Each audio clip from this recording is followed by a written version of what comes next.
Hello बच्चों, let's read this question. The question says a potentiometer circuit is set up as shown.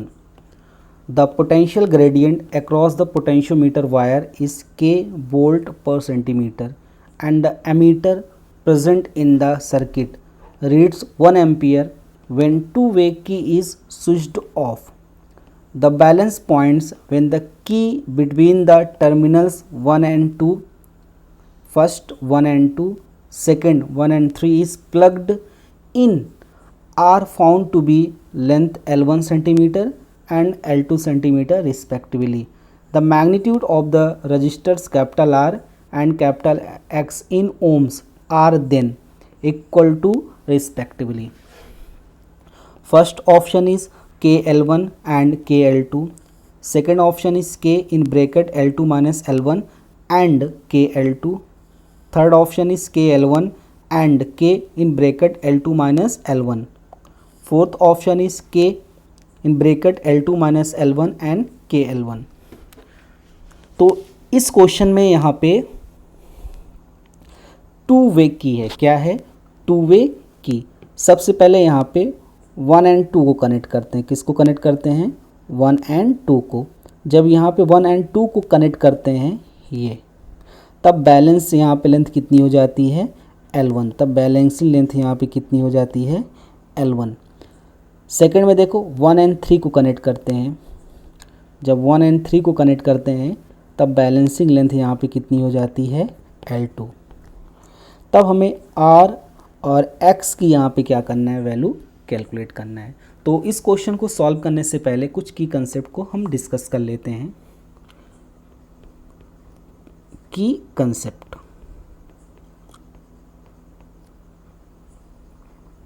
यहाँ पे consider करते हैं हमारे पास एक पोटेंशियोमीटर है. ये हो गया पोटेंशियोमीटर और इस पोटेंशियोमीटर के साथ एक यहाँ पे रियोस्टेट लगा है RH. और ये पोटेंशियोमीटर की जो मेन बैटरी है, ये मेन बैटरी, ड्राइविंग बैटरी जिसे बोलते हैं, ये मेन बैटरी. इस पोटेंशियोमीटर को हम यहाँ से एक पोटेंशियोमीटर वायर से यहाँ पे क्या कर देंगे? कनेक्ट कर देंगे. ये हो गया पोटेंशियोमीटर वायर और इसको नाम हम यहाँ पे A और B लिख देंगे. अब यहाँ पे सपोज इस पोटेंशियोमीटर की वायर की लेंथ यहाँ पे हम एज्यूम कर लेते हैं कैपिटल L. ये पोटेंशियोमीटर की वायर यहाँ पे कितनी हो गई? लेंथ हो गई कैपिटल L. अब जिस सेल का हमें यहाँ पे EMF मेज़र करना है, उस सेल को यहाँ पे हम क्या करेंगे? उस सेल के पॉजिटिव टर्मिनल को पॉइंट A से कनेक्ट कर देंगे और नेगेटिव टर्मिनल को यहाँ पे एक जॉकी से एक गैल्वेनोमीटर से यहाँ से कनेक्ट कर देंगे सबसे पहले. अब गैल्वेनोमीटर को कनेक्ट करने के बाद इसको जॉकी से कनेक्ट कर देंगे और इस जॉकी को वायर AB पे स्लाइड कराएंगे. जब यहाँ पे गैल्वेनोमीटर में करंट ज़ीरो यानी नल डिफ्लेक्शन शो होगा तो उस लेंथ को यहाँ पे हम क्या कर लेंगे? मेज़र कर लेंगे. तब इसके क्रॉस जो पोटेंशियल होगा, इसके क्रॉस जो पोटेंशियल होगा, इसके क्रॉस जो पोटेंशियल होगा सेल के क्रॉस जो सेल का ये जो EMF एप्सिलॉन इक्वल होगा. तो इसके क्रॉस जो पोटेंशियल होगा, पोटेंशियोमीटर का एक कंसेप्ट होता है, इसके क्रॉस जो पोटेंशियल होगा उसको एज्यूम कर लेते हैं A इंटू जे. क्या एज्यूम कर लेंगे? A into J. ये इक्वल टू हो जाएगा K इंटू L. तो पोटेंशियोमीटर का कंसेप्ट क्या होता है? Potential drop across any wire is directly proportional to its length. तो यहाँ से ये लेंथ हमारे पास कितनी मिल गई? ये L. तो यहाँ से लेके यहाँ तक यानी A से लेके पॉइंट J तक जो पोटेंशियल ड्रॉप होगा वो डायरेक्टली प्रोपोर्शनल किसके होगा? लेंथ के. या प्रोपोर्शनलिटी साइन हटाएंगे, कांस्टेंट आएगा. इस कांस्टेंट को हम क्या बोलेंगे? Potential gradient. ये हो गया. अब इसके अक्रॉस जो पोटेंशियल होगा वो सेल के EMF के पोटेंशियल के इक्वल होगा क्योंकि यहाँ से कोई भी करंट पास नहीं हो रही है. तो क्योंकि यहाँ पे ये नल डिफ्लेक्शन शो कर रहा है, तब हम इसको लिख सकते हैं, इसकी वैल्यू हो जाएगी एप्सिलॉन इंटू KL. क्या हो जाएगी? Epsilon into KL. या और इसको लिख सकते हैं कि V इक्वल टू क्या होता है? I into R. क्या होता है? I into R.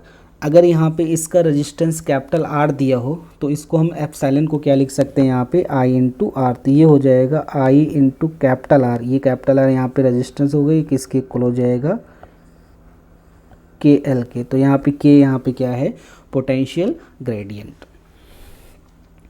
अगर यहाँ पे एप्सिलॉन की जगह यहाँ पे ये जो एप्सिलॉन है ये सेल, ठीक, अगर यहाँ पे हमारे पास एक रजिस्टर लगा हो तो इसको लिख सकते हैं by Ohm's law I into R.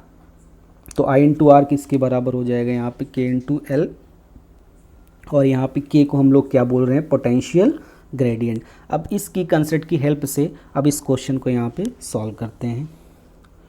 तो इसका सलूशन यहाँ पे हो जाएगा सलूशन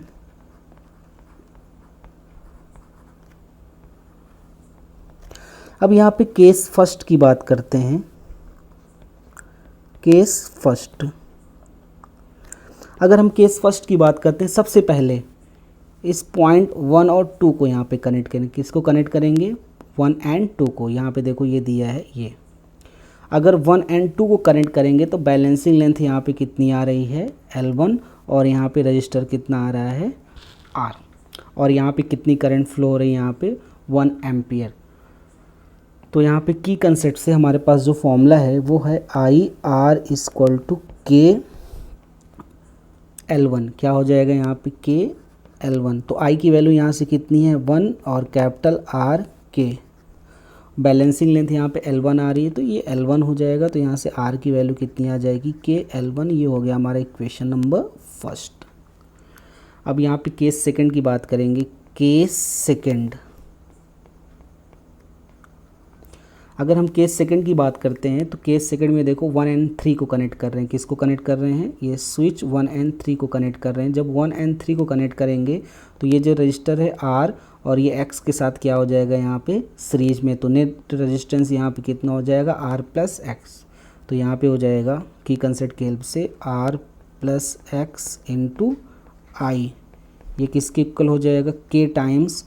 अब देखो जब 1 एंड 3 को यहाँ पे कनेक्ट करते हैं तब बैलेंसिंग लेंथ यहाँ पे कितनी आती है L2, ये दिया है L2, तो ये हो जाएगा के L2। तो यहाँ पे I की वैल्यू कितनी दी है 1, तो ये हो जाएगा R plus x equal to K L2। ये हो गया हमारा इक्वेशन नंबर सेकंड। अब हमें यहाँ पे R और X की वैल्यू यहाँ पे कैलकुलेट करना है। तो ऐसा करते हैं, इक्वेशन फर्स्ट, ये जो इक्वेशन फर्स्ट है यहाँ पे R की वैल्यू कितनी आई है के L1, तो इस R की वैल्यू यहाँ से पुट कर देंगे तो हमें X की वैल्यू मिल जाएगी फ्रॉम इक्वेशन सेकंड। तो इक्वेशन सेकंड हमारे पास क्या है R plus x equal to यहाँ पे क्या है के L2, और R की वैल्यू हमने यहाँ पे कितनी कैलकुलेट की है ये देखो के L1, तो ये पुट कर देंगे तो ये हो जाएगा के L1 plus x equal to हो जाएगा के L2। तो x की वैल्यू यहाँ पे कितनी आ जाएगी के L2 माइनस L1। तो ये हमने किसकी वैल्यू कैलकुलेट की x की, और r की वैल्यू यहाँ से हमने पहले से कैलकुलेट की थी r इक्वल टू के L1। So final answer is capital R is equal to KL1 and capital X equal to K in bracket L2 minus L1, and third option is the correct option. Hope you understood it well. Best of luck.